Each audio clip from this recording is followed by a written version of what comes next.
Howdy, folks. Your friendly neighborhood Monomachos here, speaking to you on a lovely Saturday afternoon, March 9th edition of the Saturday Evening Post, which I'm thinking about renaming the Clown World with kudos to Alex Christoforou. That's what he ends one of his long pieces, Clown World, because things are just insane.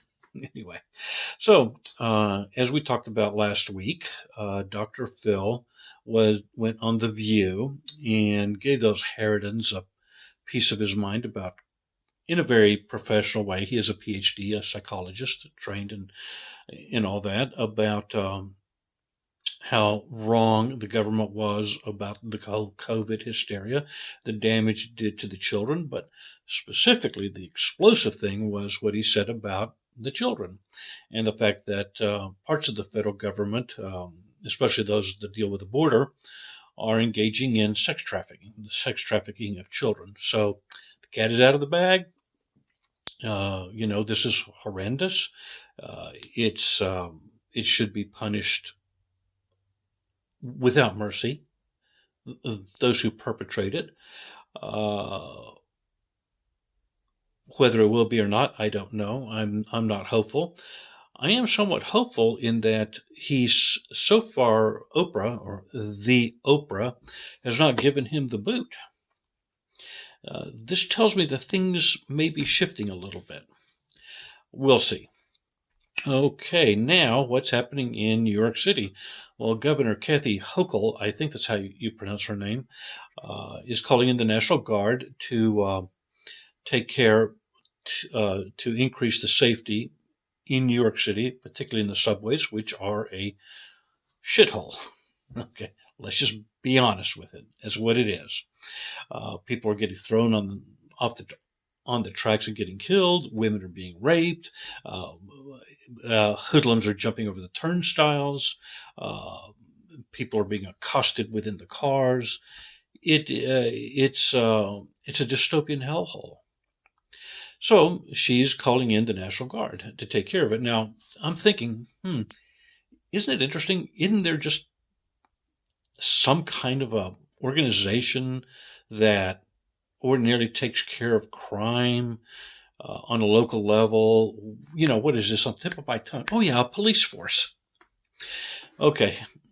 So clearly the police aren't cutting it. So much for New York's finest, and I understand why they've been hamstrung. So, is it because of the stupidity of the liberal elite, or is it the whole dynamic about create a problem, anticipate the reaction, and then come in with a solution?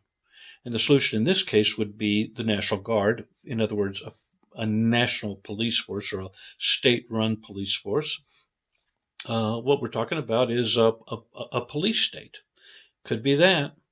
But then again, I think a lot of these people in the deep blue cities, they're just not that smart. We'll see. Speaking of subways, according to Jon Stewart, who has been taken out of mothballs to fight Donald Trump in his every Monday night, I believe, he was on a recent podcast, and clearly he knows that things are going to hell in a handbasket.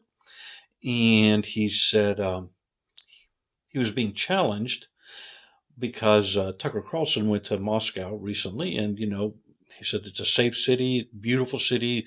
The subways are like cathedrals. I know I've been there. They really are. There's something. There's no crime.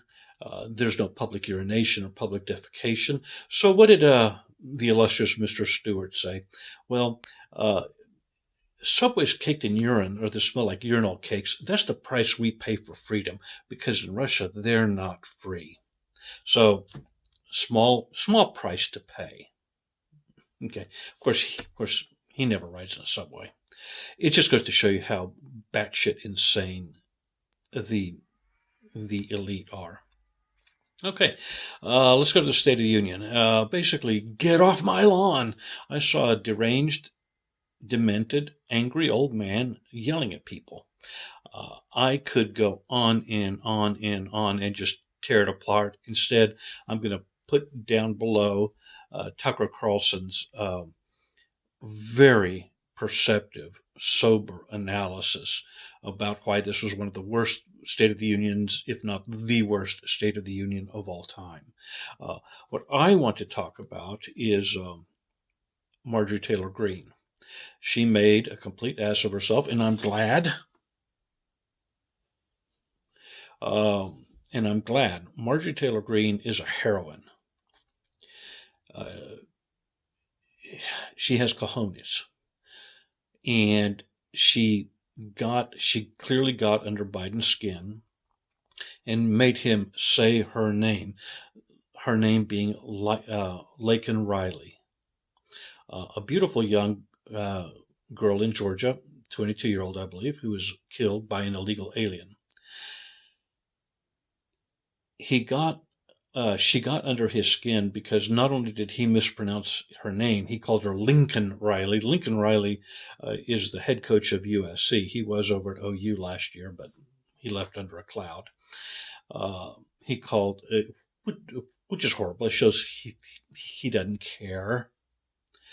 But also, he actually said something that was just blasphemy to Democrat ears, and that is that she was killed by an illegal, and he said it on a couple of different occasions. He called her illegal. He called the man who killed her illegals, which he is. Unfortunately, that is heresy to the left. You're not supposed to call anybody who jumps the Rio Grande an illegal anything. The man in question is from Venezuela. This is not his first crime, by the way. So the good news is this is getting under the skin of the left. It certainly got into the skin of Joe Biden. Maybe something will be done about that. I don't know. But God bless Marjorie Taylor Greene for getting under his skin. I just wish the rest of the Republican Party, especially the men, had her backbone. I really do. Anyway, you fight with the army you got. Okay, Genocide Joe talked about a two-state solution in the State of the Union. Well, the two states officially he was talking about are Israel and Palestine. In reality, the two states he's concerned about are Michigan and Minnesota, because it looks like he's going to lose those. Michigan being a swing state, Minnesota not being a swing state, Minnesota being part of the blue wall. Why? Because of the heavy concentration of Arab Americans, Somali Americans, and other Muslims in those states, probably the two most heavily Islamic states in the United States. So those are the two states he's really concerned about, or the people who wrote this speech, which speech, by the way, I will say is almost identical with the one he gave last year and the year before that. Okay, so AFR recently had a conference about deaconesses, and, I don't think it went all that well. I've heard this, that, and the other about that. Clearly, what's going on is that there's a faction within the Orthodox Church, a left faction, non-traditional faction, which wants to revisit the whole concept of deaconesses. We know why. They don't want an authentic deaconess like we had in the first millennium. They want deaconesses to be doing liturgical rites. Curiously, one of the people who was there, I believe, was Dr. Eugenia Constantinou. She wrote this book, and I highly recommend it. Excellent reading for Lent. I'm going to reread it myself for this Lent. She was there, and she's the wife of a priest, a presbyter in the GOA, and she's, she was on the side of orthodoxy. I'm not even going to call it traditionalism anymore, just orthodoxy. Trads if you want, but she knows what's going on, and being a superb historian, and I've got to tell you, I mean, she is a superb historian, and she knows that what these people on the left, the Fordhamite faction, so to speak, want is to Episcopalianize the Orthodox Church, and she wants nothing to do with that, and God bless her for it. Anyway, um, the I'm saying AFR, you might want to revisit some of your, what can I say, um, your business model. It's the best one out there, and it was certainly under Kevin Allen. And you guys need to get back to that real quick. Okay.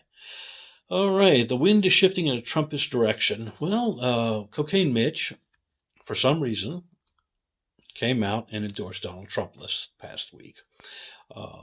Why did he do it? Two reasons. Let's speculate. One of them is somebody put a rhetorical gun to his head and said, this is the way it's going to be, Buster, because he is going to win. Or two, he's aware that he's going to win, but he's trying to make a deal with him. If the week before, Cocaine Mitch retired from his position, not retired from the Senate. He's going to serve out his Senate term, but come November, after the election, he's no longer going to be Senate Minority Leader. So there's talk that behind the scenes, his lieutenants and Trump's lieutenants were trying to work out some kind of arrangement in which not only would he retire, but endorse Trump, but also do so knowing that Trump is going to do X, Y, and Z when he wins, and maybe not do A, B, and C. I could go either way. Regardless, this speaks well to the future. I'm glad he's going. It's long past time. He's just a young. He's no longer a young whippersnapper of 70. He's 82, I believe. Also, along these lines, Laura Trump, Donald Trump's daughter-in-law, she's the wife of Eric Trump, has been elected to become the co-chair of the RNC, the Republican National Committee. This is good. This is fantastic news. I'm hoping that this guy named Pressler, I can't remember his first name, but Pressler, becomes the other co-chair. This means that the day of the rhino is over with, and now it's just a mopping up operation. With somebody like Laura Trump at the RNC, then if you're running to run as a congressman or governor, and you want something and you want money from the national party, you're going to have to at least mouth the right MAGA platitudes. This speaks well for the future. I'm very, very, very confident of that. Okay, so the Cookie Monster bites the dust. The Cookie Monster being Victoria Nuland, a reprehensible, ghastly, horrible excuse for a woman. She has the blood of 400,000 Ukrainians and maybe 80,000 Russians on her hands. Not that she gives a crap. She was passed over for promotion. She was the number 3 in the State Department. She wanted to be number 2 and eventually number 1. They got rid of her. She resigned. That's the official. That's the official story. Curiously, she's been an advisor at the State Department for several years now, several decades, serving under 5 presidents, I believe. Curiously, I'm sorry, I didn't mean to use that word again, but she did not serve during the Trump administration. So that kind of tells you something like that. That might also be another indication that the deep state knows Trump's going to win. Or it's possible that the Russian intelligence services have so far penetrated, so deeply penetrated the emails and the phone calls of people high up in the American administration that they got something on her that would just destroy the Biden administration. Or, at the very least implicate her and people higher up of war crimes. Regardless, I could go either way. I could go with both ways. We'll never find out because Russian intel does not leave fingerprints. I'm glad she's going. At the end of the day, thank the good Lord, she's going. And I hope she takes the rest of her ilk with her. Okay, this is not going to be a long one, so we've got some comments. Rhonda, I feel your pain. I know what you're. I know what you feel like. Not knowing how to navigate an ethnic parish, and of the fact that you were at a very more convert-friendly OCA parish, but they went the full branch Covidian and made life difficult for you. And I'm very sorry about that. But remember, regardless of the parish, its ethnic background, whether it's ethnic or non-ethnic, whether it's friendly or not friendly, whether it's indifferent, you've got to remember one thing, that the rites that are celebrated there in a canonical parish with and again I mean the antimension that the priests confess the Eucharist on, it's valid. Okay, the grace that emanates from those sacraments are valid. You're there to worship. We're all there to worship. It's hard at times, and I understand that. But as long as it's a canonical parish, pray. Okay, Hilber Nelson. Fascinating man you are. Yeah, we'd like to talk to you. Gail and I would really like to talk to you. I like the way you're thinking. Okay. Jayter, Jayter. I like what you said about John Chrysostom. He's certainly no St. John Chrysostom. And I especially like the fact that you made him an analog of James Martin, S.J., the ultra-liberal Jesuit over in the Catholic Church, which is who has certain interesting proclivities and beliefs and ideas. And I'm not saying that Deacon Chrysostom is identical in every way with him in his personal aspects, if you know what I mean. But then again, at the end of the day, if he's going to criticize the Church of Greece, if he's clearly in the Skittles bandwagon, then it doesn't matter what your personal proclivities are. At the end of the day, you're doing the same thing. Southern USA. Yeah, I like what you said about brotherly love. Good. I like the way you said it. And then finally, Petro, like you. Give me a call sometime, would you please? We need to talk.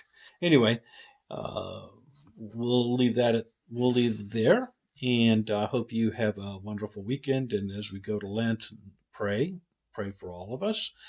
We need to pray for each other, pray for our nation, pray for our church. And let's try to fast. I'm going to try.